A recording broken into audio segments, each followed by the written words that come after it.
बातमी पुण्यातून आहे। पुण्यात एका युवतीने आत्महत्येचा प्रयत्न केलाय। जिल्हा परिषदेची सभा सुरू असतानाच आत्महत्येचा प्रयत्न केलाय। जिल्हा परिषद सदस्य मंगेश जगतापांवर फसवणुकीचा आरोप करत या तरुणीनं खरं तर आत्महत्याचा प्रयत्न केल्याची माहिती आहे। या युवकीसोबत बातचीत केली लोकशाही मराठीचे प्रतिनिधी चंद्रशेखर भांगे यांनी। पाहूयात। बारामतीच्या जिल्हा परिषद सदस्याने प्रेमभंग केला, फसवणूक केली। या सगळ्या जाचातून एका तरुणीनं या ठिकाणी आत्महत्या करण्याचा प्रयत्न केलाय। तरुण सध्या लोकशाहीवरती काय केलंय मंगेश जगतापने तुमच्यासोबत? सगळे खोटे पेपर दिले, डिवोर्स पेपर, ऍफिडेव्हिट मी बोलते नंतर पुरावे।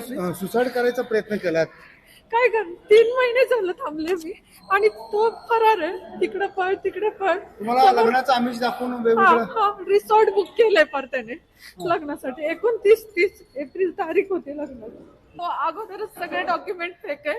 असं 29 तारखेला त्याच्या मित्रापाशी असे 5-6 जण, त्याच्या फॅमिली, 2 मित्र यामध्ये सामायिक फसवणुकीत सहभागी आहे। कोण कोण आहे नाव सांगाल? त्याची बायकोची बहीण, ती पोलीस आहे आणि ती काय नाव पोलीस असते? ज्योती भगत। ती पण फोनवरती धमकी दिली आहे मला 11 एप्रिलला फोन करून। त्याचा भाऊ सख्खा, त्याच्या भाऊकीतला मुलगा एक अमर अशोक जगताप, रणजित तावरे, हे 5-6 जण आहेत ना, सगळ्या या फसवणुकीत सामायिक आहेत। गेले 21 वर्ष माझ्या आयुष्याचा त्यांनी खेळ केलेला आहे। असा लोकप्रतिनिधी नाही पाहिजे। हा काय काम करणारे लोकांचं, एखाद्या मुलीचं 21 वर्ष आयुष्य खराब करू शकतो।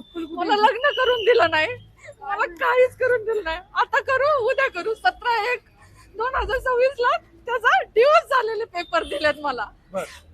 बोल नसलेलं ऍफिडेव्हिट आहे, खोटेत पण ते पेपर सगळे पेपर बनावट केलं होतं। सगळे पूर्ण माझ्या भावनांचा खेळ केलेला आहे त्याने। लोकशाहीसाठी चंद्रशेखर भांगे, पुणे।